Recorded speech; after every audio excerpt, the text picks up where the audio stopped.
All right, everybody, welcome back to the Rockin with Marc YouTube channel. And today we got a fellow YouTuber, Jared Borkowski. He's got his own YouTube channel called Sound Guitar Lessons. And just so you guys know, if you're watching this on a YouTube channel, it will also appear on my podcast known as the Marc the Shark Show, which appears on Spotify, iTunes, iHeartRadio, and etc. And let me just get it out of the way. If you can, please give this video a thumbs up. And if you haven't already, subscribe to the channel. It really helps me out. Now let's get over to Jared. Hey, Jared, how you doing? Hey, doing great. Thanks. How are you? Good. Awesome. It's a little chilly here in Jersey. I don't know. You're in Washington, I think. Right? I'm in Seattle, Washington. Yeah, it's rather temperate. It's the kind of typical. It's kind of a warm winter actually here so far, but it gets chilly occasionally. But yeah. But thanks for having me on. Really appreciate it. Yeah. Now, just so people know, usually my YouTube channel, I do a lot of gear reviews, amp reviews, piano lessons.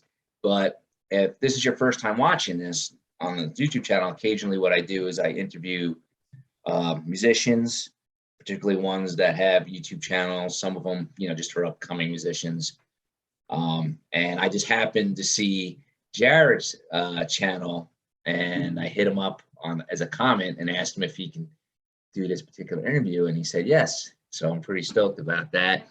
And what I like about your YouTube channel is that you go into a lot of theory, right? Yeah, lots of theory. So it's a little different. I have like some channels, they just do gear reviews. Some like Morning Music, he does obviously he does a lot of guitar lessons.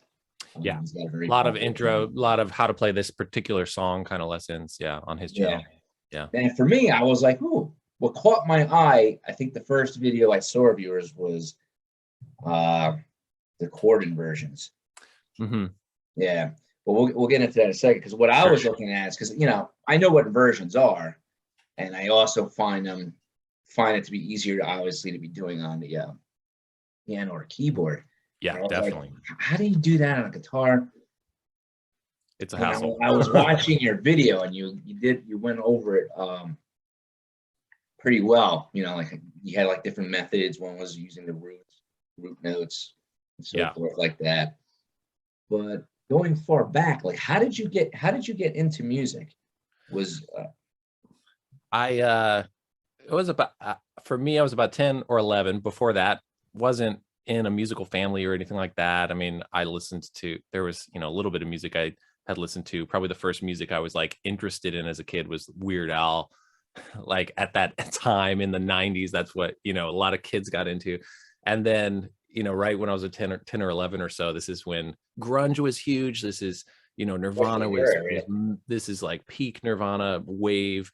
And also when like Green Day was a big deal, and I just got into that kind of alternative rock.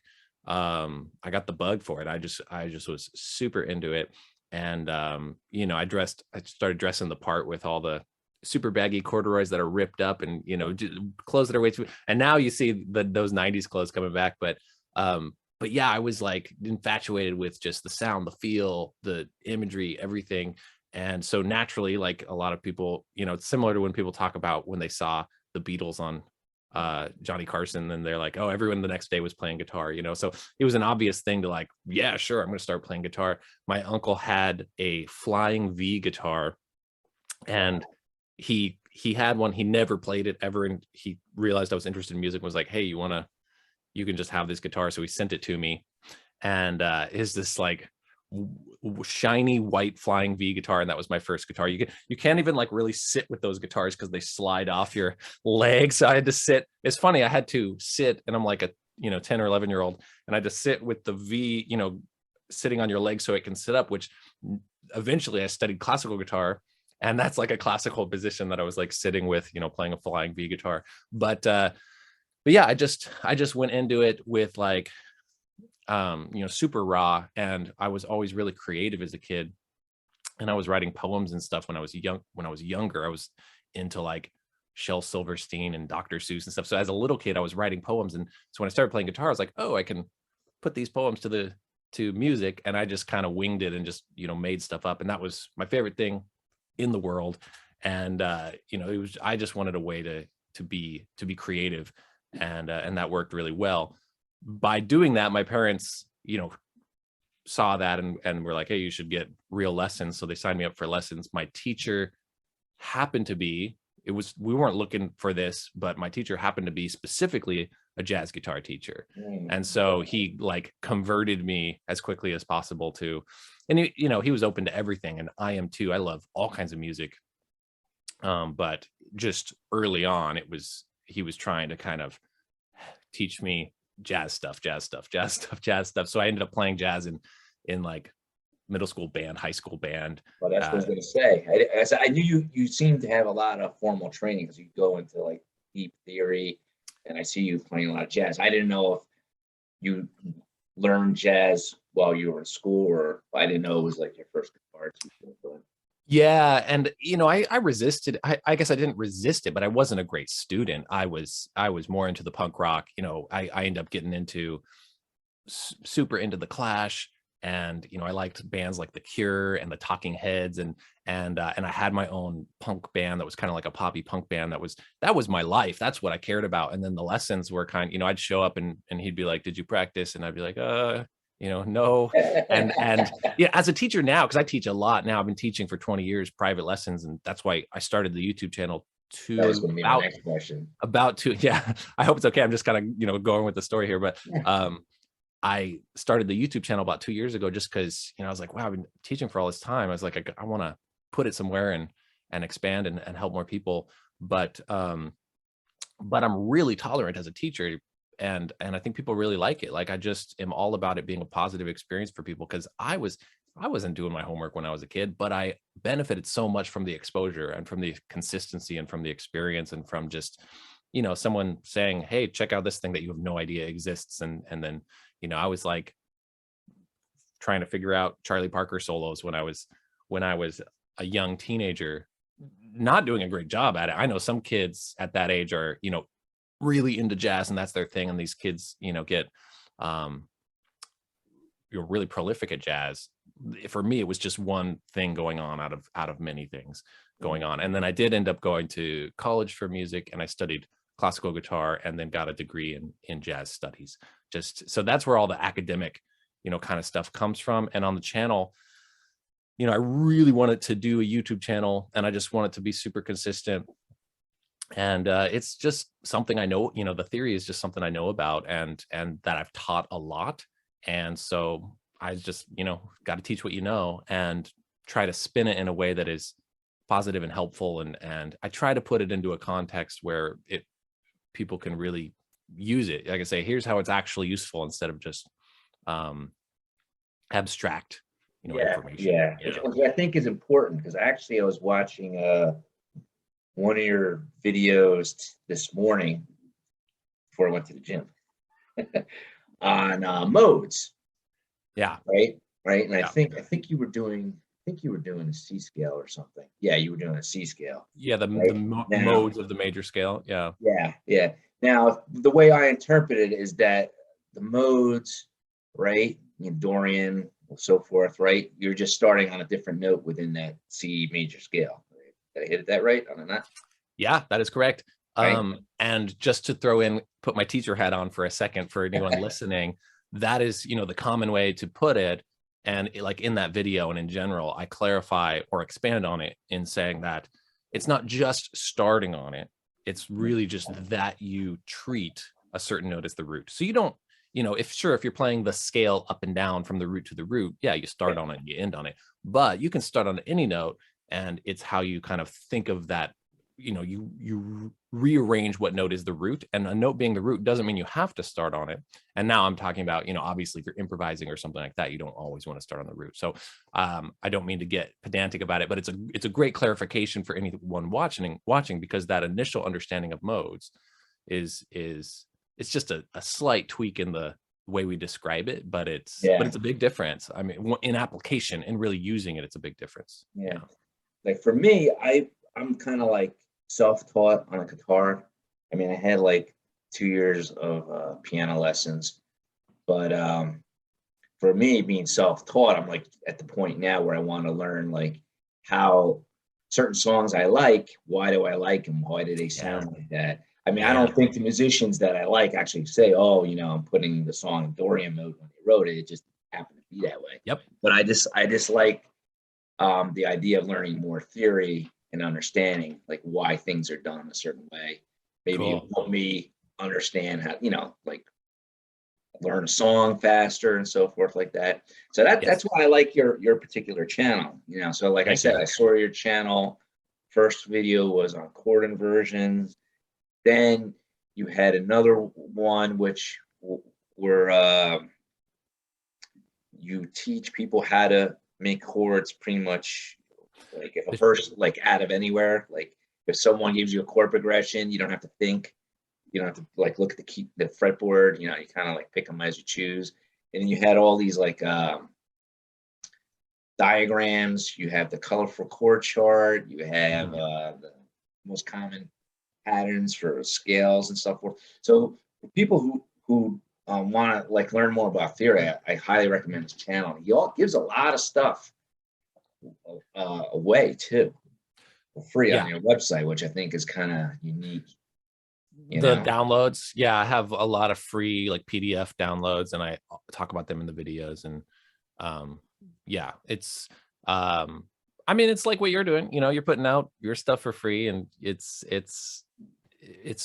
good to, it feels good to give and for people to find it and grow an audience that way, and to help people, you know. So I think the more free stuff that is really valuable, and you know, I'm trying to give away free stuff and people do email me and they're like, wow, like, why is this free? Why did you not charge for this? But in my opinion, I'm wondering, like, why do you, I mean, I didn't know, like, you know, some people it's like the goodness of their heart. Some people it's like, oh, if you like this, then you have another course that you're offer, which we'll get into in a second, because you get several courses that you're coming out.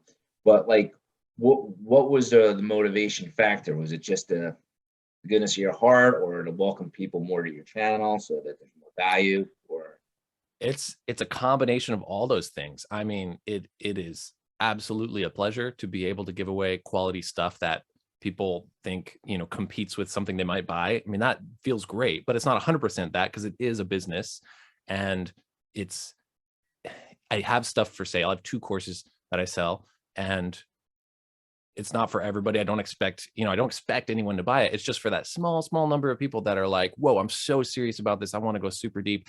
And it's just better business. The more stuff I can give away and try to do my very, very best with, the more people are going to trust me and say, wow, you really, you know, care about this, and this was effective, and this helped me. I don't think anyone's going to buy anything. I think it's just the way things work now. Like, people aren't going to buy something from someone like me who's doing like an educational type of, you know, selling an educational product.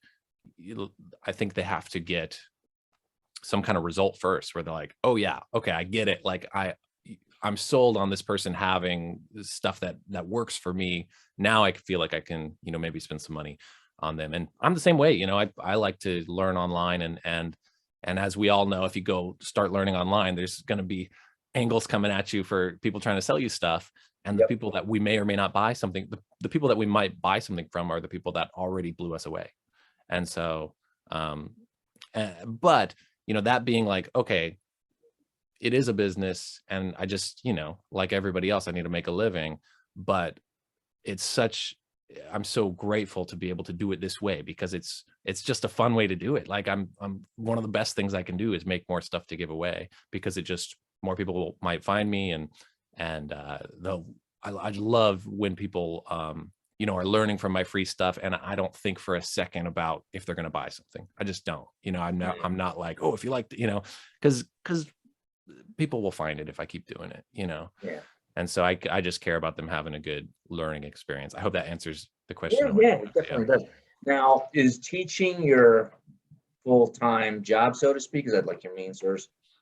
That's pretty cool. Yeah. So I started teaching lessons when I was at the beginning of going to college, and I was like in my early 20s.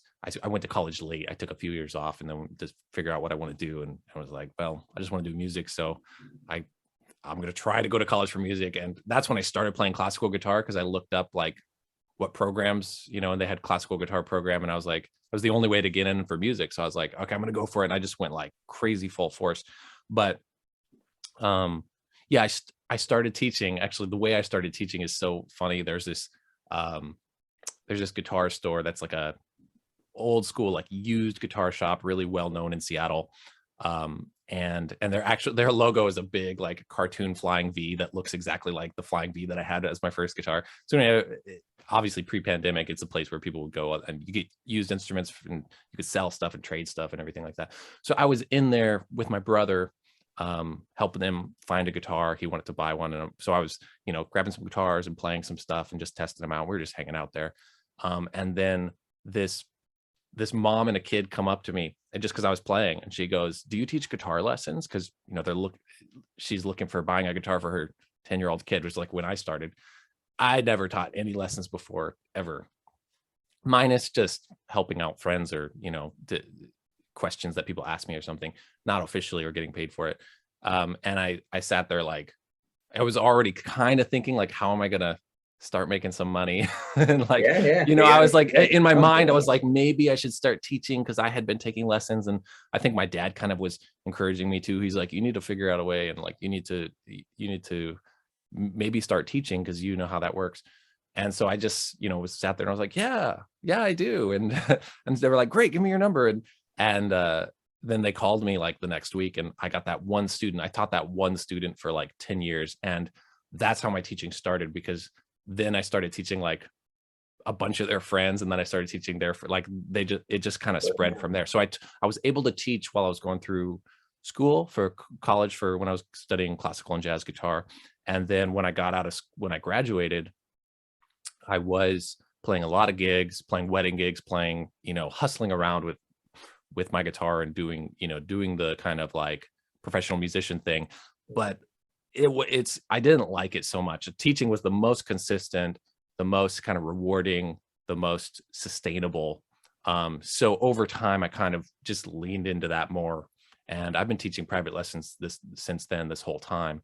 When I started the YouTube channel, and I was, you know, making a living just mainly on private lessons, started the YouTube channel right before the pandemic. So it was a good time. I know a lot of people started their stuff after the pandemic hit, but I started mine like 2 or 3 months before. And I was just, my schedule was full. People would email wanting lessons, and it was a great problem to have, but I had to turn people away. And I was like, how can I was like, it would be awesome if I just had a video I could send this person to answer their question, instead of them having to schedule a whole hour with me and pay me and stuff like that. Yeah. Now the business side of my mind was saying like, well, I teach my kids this, like, you know, whatever they do, like, because they're young, you know, my oldest is going to college, and I'm like, whatever you do, try to do something that you like. It'd be great if you make money at it. I grew up in the old school where you go to college and you go to work, and that's it. Yeah. But I'm at the point now where, you know what, it would be nice to have done something that you love, right? And if you can make money at it, that's great. Yeah. So I was trying to teach my kids the concept of economy of scales. And when I hear you talking, like, you probably had to turn students away because you only have so many hours in a day. Did you ever think of like maybe hiring like another teacher and just paying them? Or I thought about it, and I had a friend that really was encouraging me to do that. He was like, you could start a whole company out of this where you're kind of running it, and then you have these teachers. And I kind of felt like I had two choices. One was in terms of trying to expand and, you know, take advantage of, you know, building it more, you know, do that and hire more teachers and kind of run it, or do this kind of scaling myself doing it, which is the videos, you know, like, so this is my version of doing that. Like, essentially I'm the employee. Every video I make is my own, you know, duplicate of myself teaching a bunch of people at once. And so that's the way I chose, because I think in terms of, you know, my teaching private lesson business doing well and getting to that point where I had to turn people away, I think it just has everything to do with my attitude about teaching. And I can't guarantee that people I hire have that, you know. And I think the way that I'm just, I don't know, I really just am all about encouraging. You hit it on the nail, right? Yeah, I'm just all about encouraging people and just being positive and really listening deeply to what, people need and want and why they're, and just enjoying the connection. And that's what a lot of people want with, lessons. And then also just my take on music and whatever I'm teaching, whatever topic I'm teaching, which is, interestingly, it's kind of, in the end, I have this attitude of like, it doesn't really matter that much. We're trying to do it we're trying to find some kind of meaning of fulfillment and enjoyment. And especially most people taking lessons just want some music in their life. They're not trying to be some professional. So I just don't take it. I'm serious about it as an art, a practice, a business, all this stuff. And I'm also serious about not taking it too seriously. And I think that it would just be too hard to ensure that people I hire as a teacher have that whole spin on it. That's the key. Like, I think for businesses, right? If you want to scale, you got to have trust in the people you hire, right? Yeah. And if you don't, you can't scale. So that it's a little twisted. So then you're limited. But it all depends. Like, if you're doing good as what you're by yourself, then so be it. I just had to ask that question because I was like curious. Yeah, no, it's a good question. And also just to expand on that a little bit is what influenced my decision too is how many nightmare stories I hear about other teachers when people come to me and they are just coming defeated, like almost about to quit because some teacher said some negative thing to them, or had people say things like, I had a student come to me who had one lesson with another teacher, that on the first lesson, that teacher, and they were in their 50s, they were starting guitar from scratch, never played an instrument, just wanted to give it a go. And that teacher said to them, oh, you might be one of these people that doesn't actually have the ability to have rhythm. It's very rare, but you might be one. Just based on this first lesson, I think that might be the case, but let's do a couple more lessons and see if that's true before I tell you if you should quit or not. So he didn't go back to that guy, came to me totally defeated. Any of us would be that, right? He wanted to try this thing. He wanted to play guitar all his life and loves music and comes to me. And I'm just like, that is 100% BS. Like, it's just literally not possible or not true. So I did as much work as I could to kind of unwind that conditioning to now, what is it? Maybe 3 years later that I'm still working with that student. He is the most consistent practicer out of any student I've ever had. He practices half-hour a day. That's it, consistently all the time. Of course, maybe here and there misses a day because life is crazy, but he's doing awesome. He's playing along with Cure songs. He's playing, he's working on improvising now. He does not have an issue with timing or rhythm. It's totally fine. And it's just sad because he still occasionally brings up that, that issue. He's like, do you think I maybe have that rhythm thing? And I'm like, no, man, you're good. Like, it's just, we're also vulnerable. Like, we can't be saying negative things to people like that. So I don't know what's up with that, where that other teacher got that. But anyway, just an example of a nightmare story where I would hate to accidentally have a teacher that I hired have some kind of attitude like that. Yeah, that's what you gotta deal with though, right? You take that chance. Now, with your lessons, did you come up with your own structured lessons plans for your students, or like on your own, or did you use something that you learned from college? Or that's a good question. Mostly like 90 or 95% just my own thing, because, and I shouldn't say it's my own thing because that makes it sound like I, have some original grand plan or something. It's really the intuition of following what's the most meaningful to the student. So it's not really my plan as much as it's listening really carefully to what excites people and what their goals are, and checking in on that time and time again, and steering what we're working on towards the thing that they're going to feel the most fulfilled about. So it is my plan based on that. And so with every single student, it's unique and it's different. The only exception is that I use, if someone wants to really kind of straight and narrow do a classical guitar direction, then I use a classical guitar method book. And within that framework of using the method book, which is just kind of nice because it starts off with here's exercises, and you kind of graduate to a little etude or something like that. But within that framework, I do the same thing as the other stuff where I pepper in everything, a lot of stuff that's not in the book, or practice strategies for just effective practicing. And but I, at least for the just the material itself, I use that book. But because I teach a lot of theory and improvisation, it's just kind of all over the map, and I kind of just wing it based on what people are excited about. But that's after doing this also for 20 years.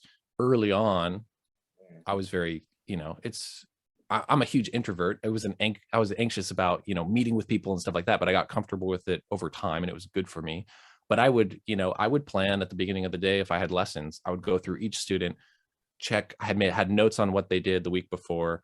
I would like write down ideas for like, ooh, here's what we could do this time. So I really, wanted to do a good job and took it seriously. Over time, I was able to just kind of do that with less of the kind of planning ahead of time. Yeah, experience comes with experience.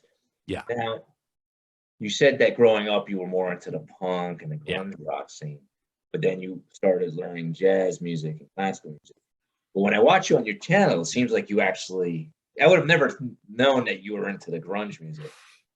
Yeah. Now, I don't know if it's because you're going over theory, but do you find that you actually like playing jazz music now? Or? Love it. Oh, I fell in love with it in its own, and totally in its own. I mean, I'll listen to jazz all day. It's just not the only thing I care. I know some jazz fans are just all about jazz, or classical is all about classical, or whatever genre. Some punk rock people only punk rock, but like, no, I listen to everything and love everything. I absolutely fell in love with jazz. I mean, it's just so deep and so challenging and so rich, that I wouldn't be able to do, teach what I'm teaching or care about it enough if it wasn't something that I just really loved on its own as well. Yeah, definitely. Okay, cool. Now I got some couple questions for you from watching some of your videos. All right, I gotta get my glasses on because I can't. My eyes are bad now. Can't see my notes. No All worries. right, so I was watching. I think it was that one video I was showing you explaining how you could go from one chord to the other, and you were covering. I think it was called the Guitar Shell Voicings Ultimate Guide video. Shell Voicings, yeah. Yeah. Can you explain to me and other people, like, what are shell voicings? Sure. So shell voicings are, and this term is not universally used. I didn't even know about the term shell voicings until someone came into lessons and brought it up to me several years ago. But I know that the chord type, it's a chord type that is a seventh chord, which means you have at least four notes: the one, the root, the third, the fifth, and then also adding a seventh to the chord. Whereas kind of all the normal, typical open string chords that people think of, like I'm playing a C, I'm playing a G, those are triads that just have the root, the third, and the fifth.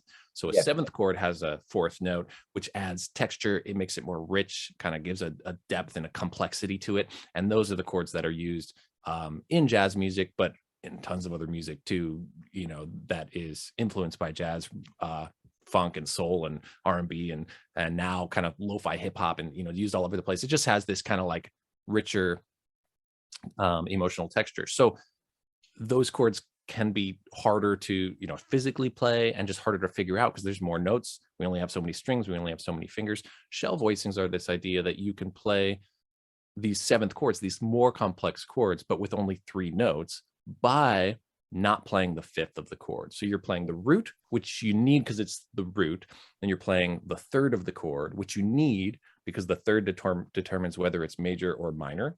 So if it's not there, you don't know if it's major or minor. And then you need the seven, because that determines if that seven is a natural seven or a flat seven. Totally changes the sound. The five, not so much. It can kind of just, the fifth of a chord is this first note that we can take away because it's a little bit just implied all the time.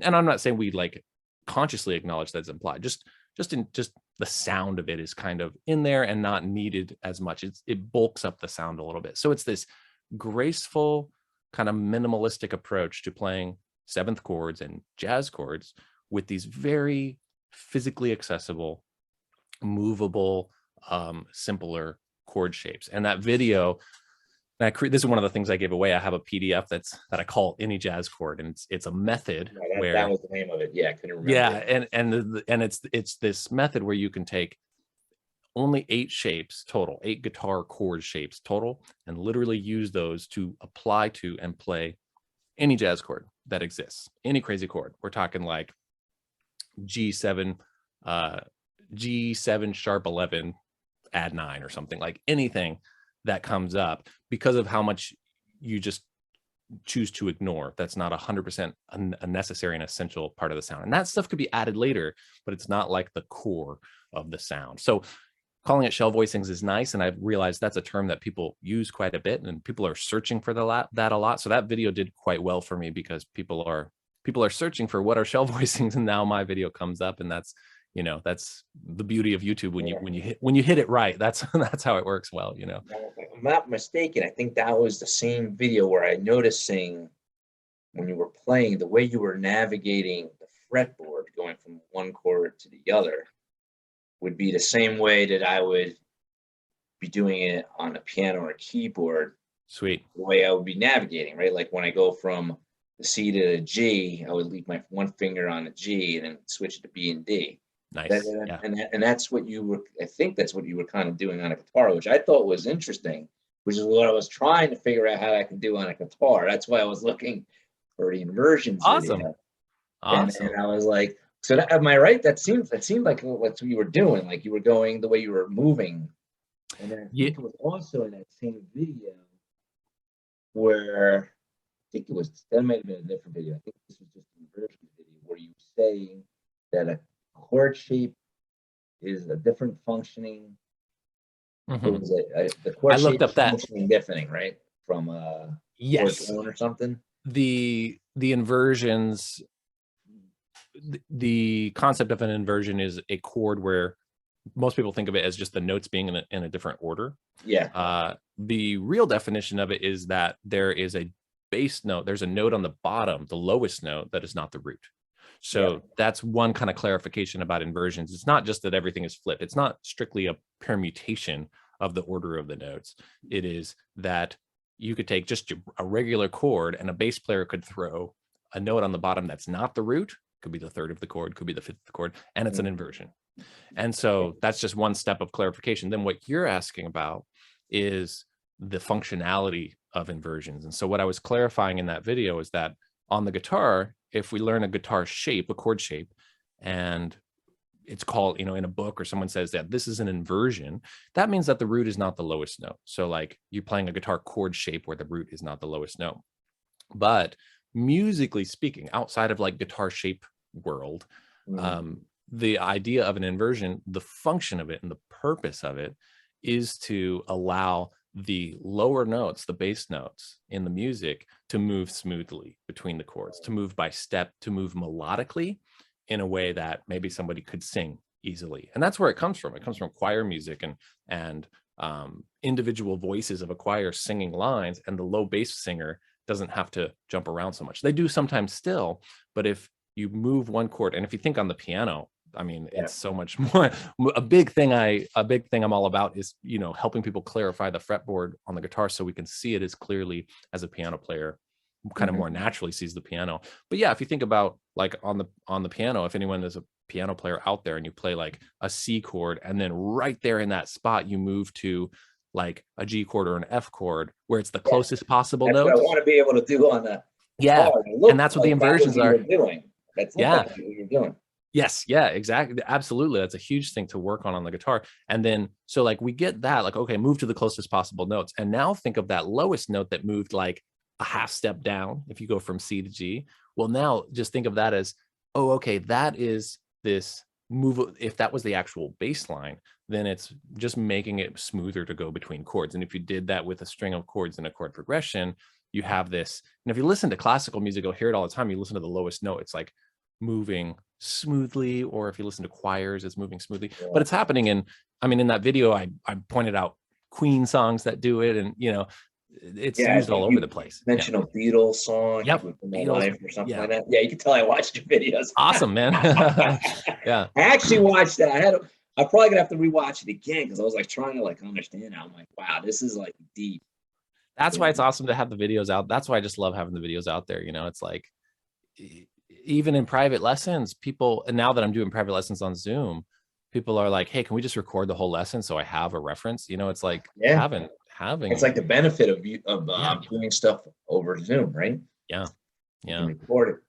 Now I got like musical technical questions. I got Sure. like YouTube technical questions for Sure. you Yeah. Let's before talk we get YouTube. into your courses and so forth. Sure. So I noticed that on your videos, like I'm like, do you use like special lighting or a camera? Because I Yeah. use Sure. my phone. I don't know when I do mine, but I was just like curious. Here's a Like, big light box right here. So I have 2 of these. okay, And it's just like the cheapest thing I could buy online. But they, I don't have it plugged in now, otherwise I'd show you how bright it is. Oh, actually, yeah, just it's like yeah. I was like wondering, crazy. like, wow, I didn't know if you had like a special lighting, like other than that, or was it like a LED lamp? Because I noticed like some YouTubers they have like they use the lamps like that. Some of them use like LED lights or something like that, I think, or colored Oh lights. yeah, with the color behind them, you mean? Yeah. Well, Um, not the screen, but like the way the room, the way they light up the room. yeah, that, so it's mostly these, and then yeah, the room behind you. I wasn't doing a lot of that. What a lot of my videos, I moved recently, so I'm in a different room and I have to kind of figure out how to make it look awesome again. But I had it super set up. I was in a basement apartment for those first 2 years of doing YouTube, and it was basically just one big open room, and it's fun because there's like a unicycle behind me, and there's, you know, my bike is hanging, and there's all these books, and it's just a big open room. So those lights on me, and then the background it does look kind of glowy, but it looks kind of like orange, just because I'm in a basement apartment, there's no like outside light coming in, and so it looks kind of intentional and good, and I just kind of tweaked it over time. It was also a big thing about it was finding the right camera setting, and like learning about, oh, if I'm using these lights that have a certain, see, now I don't even remember the term, Use a shoot, special camera, or you don't use your phone, then use like a special camera then. I use I use a what do they call them, DSLR. Yeah, I Okay. use it. But I use my phone a lot too for like a separate angle or something like that. I think the phone is great. I think using the clunky camera, it gets in the way sometimes, but I figured out how to use it that works for me at least. But I mean, the phone makes it easy. Some videos I'll just use the phone.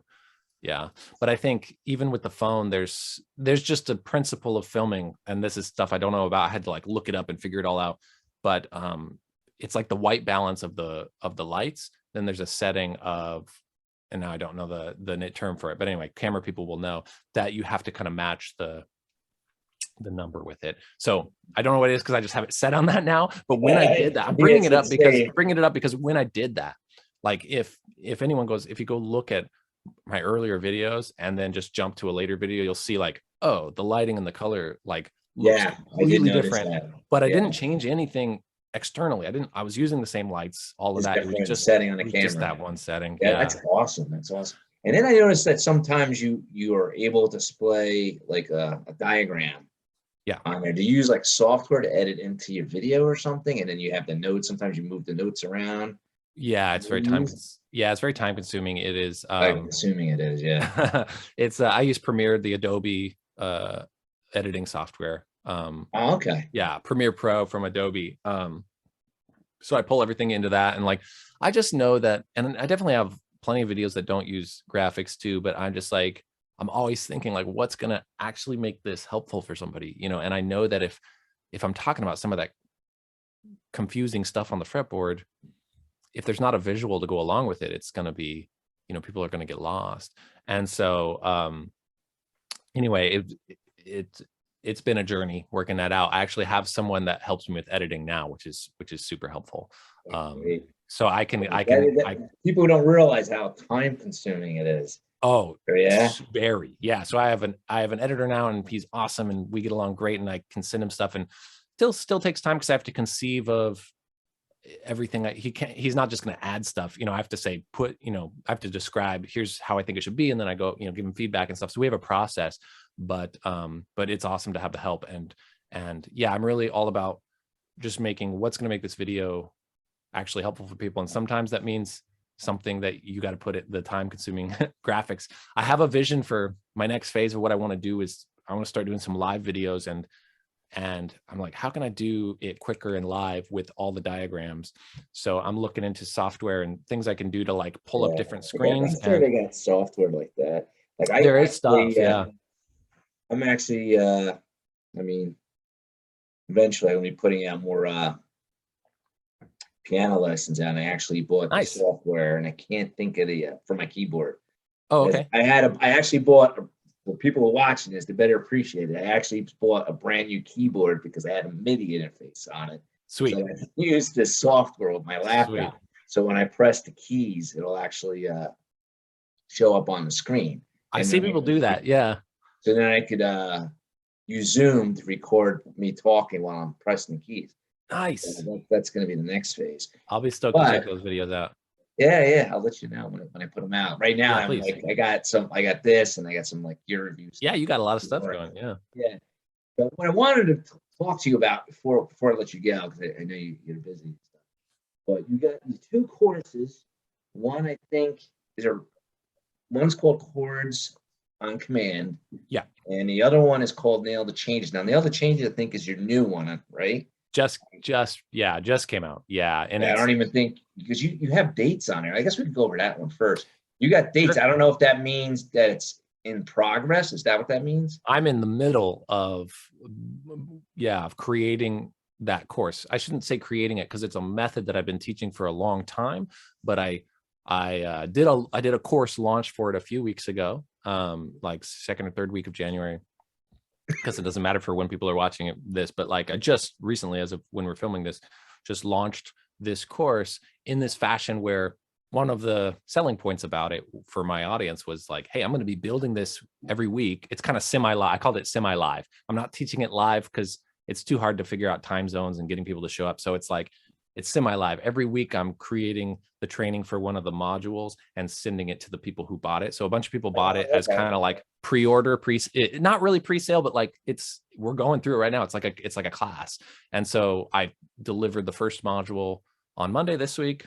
And then I'm, right now in the middle of filming the second one, and that'll go to them on Monday this next week. So it's this way of me, creating the course. These videos I'm making now will be the product in the future. That will just be the course that I'll sell again and people can buy. But I'm doing it this way where it's fun, because I'm walking through, students are giving me feedback and commenting and everything like that. So because of that, it's not at the moment, it's not open. It's not something people can enroll in or purchase, because it's closed down. I just sold it just to those people who want to go through it with me this way. And then later I'll open it up again. But that course is, oh man, I've been wanting to make this course for so long, because it's this approach I've been teaching about how to improvise over any chord changes in like really, and that's why it's called nailing the changes, like nailing the harmony, nailing the chord progressions, improvising in a way that is targeting the actual chords as they go by, which unlocks all of these beautiful, what I call built-in melodies. I mean, it's just the music is kind of there for us if we follow the right path. It takes a lot of work, but I have a system and kind of a methodology for how to practice doing that. If anyone, anyone's guitar players out there who likes to noodle around or improvise, we know that just kind of playing with that pentatonic scale for forever is a place we can get to semi-quickly and sound good and enjoy. And then how do you go beyond that? How do you break out of that? How do you, address something that changes in the music so you can feel like you're right there when the harmony changes? So it's a program all about that. And it's a lot of material, but anyway, that's what I'm going through right now. That's smart, which actually, after we talk about Chords on Command, which is your other course, I just thought of another question I had to ask you. Yeah, go for it. Anyway, so what's the Chords on Command course? The Chords on Command course is, it's kind of my theory course, and I'm kind of packaging like total fretboard and theory clarity through this vehicle of saying, okay, we want to let's learn theory in a way that is really like directly useful for something. Like let's apply it to something.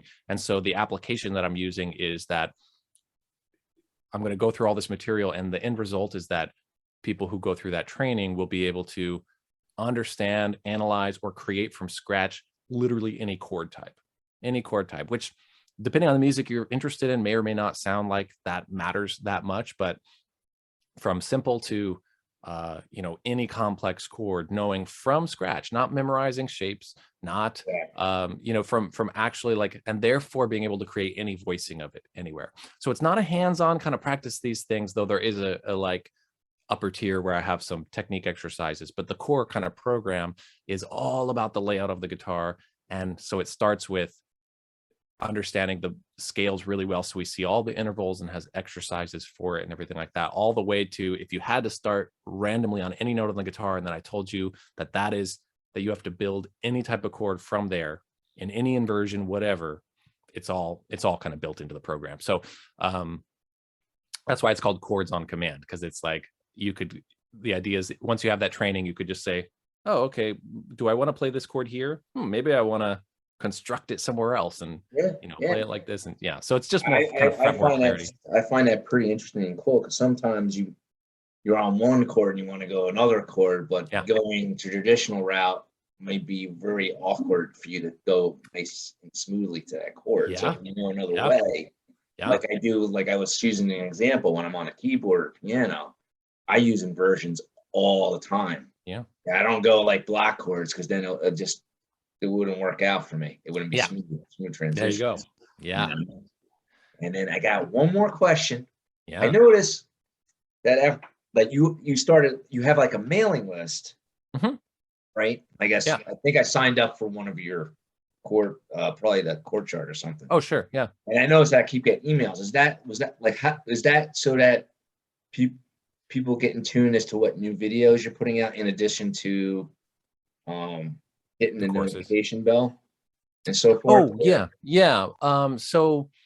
the email list is, I have an email list, sign up, and then, or if anyone downloads any of my free PDFs, which are all on just the front page of my website, then I signs them up on my email list. Of course, people can unsubscribe easily anytime. But I thought it was actually pretty clever though. Oh, good. I'm glad you thought so. It's, and it was hard to do at first, because we think like, I don't want to bother people and stuff like that. But people who want to stay in touch, they love it. It's great. And like I said, people, if they don't want it, they unsubscribe. That's fine. And so every Tuesday I put out a video lesson, and every Tuesday I send an email to the list and say, hey, here's what this new lesson is about. Here's the link to it, and you can go check it out. So it, I stay in touch with people that way. They'll reply and ask a question, and that's a fun way to just be connected and have the people who want to be, closer, let them be closer. And then, transparently from a business perspective, that's the only way. That's how I sell the courses, so the people who are on the, I thought that was very, very smart. And it helps me out, because sometimes like people don't, all right, when people go subscribe to a YouTube channel, I don't know if everybody knows this or not, you don't automatically get the notification when a new video comes out unless you purposely hit that notification bell. I think a long time ago you did. Way longer ago, notified, right. And then that's why, like if you hit that bell, then you get a little prompt on your phone, hey, a new video came out. Right. But a lot of times I hit subscribe, I always forget to hit the notification button. But when I notice, like with you, I'm like, oh, he's got a new video out. Let me check it out. There's another guy, I think his name is Robert Baker. He's got an interesting channel too. Oh, that name's him. Yeah, he does. You'll recognize him. He's got the long hair from the 80s, even though he's like probably only 30. Yeah, I've probably seen him. Yeah, he's got a very popular channel, and he does the same thing. And I'm like, oh, this is cool. This way I know what the video's about even before I go to YouTube. Yeah, I think that's pretty good. Maybe I should start doing it. Yeah, I think the little description is kind of nice. Yeah. I thought that was pretty good. So I had to ask that. I just wanted to know if it was like a marketing or was it, or it's kind of is, but you're also keeping and then to tie connections open with your viewers and so forth, which I think and to tie it together with some of what we talked about before in terms of the free stuff versus the paid stuff and the courses and stuff. Like I don't want to try to sell anything to through the YouTube channel or on the social media channels. I want it to be, I want that to just be the front facing thing. And then it's only the people who said, oh yeah, let me know about everything. And then they get to know. And it's a little keeping things a little separated in terms of the free stuff and the paid stuff. Yeah, that's great, man. That's great. Hey, before I forget, everybody watching this, you can help out my channel. Again, not just by subscribing to an notification button. If you go down into the links below, you'll see a link to the websites, to RitortoFamilyBooks.com, or you can go to Amazon.com and buy one of the books that either me and my daughter authored, including The Kabbalah Saga Begins or Marc Nice. the Vampire. She's got her own series called Invisible Girl. I just had to throw it out. Sweet. Instead of having a separate video, I just throw it out there to make it nice and clear. Yeah. Anyway, Yeah, Jared, awesome. it was great having you on a channel. And for guys, check out his website. It's called SUNBURST.com. Yeah. And of course, check out his YouTube channel. I think it's great. It's called Sound Guitar Lessons. If you want to learn why things sound a certain way, particularly if you're into guitar or whatnot, check it out. I mean, I find it fascinating. I think Jared does a great job explaining things. And, you know, some people, when they do the theory, you know, and you fall asleep. That's right. Yeah.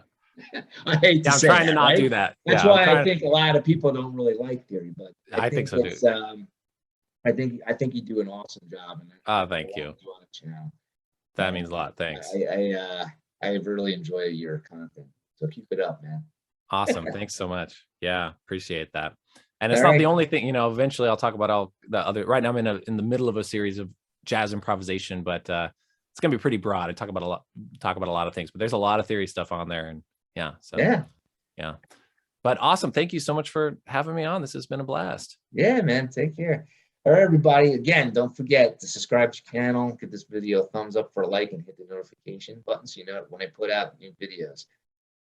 All right, guys. And don't forget, keep on rocking.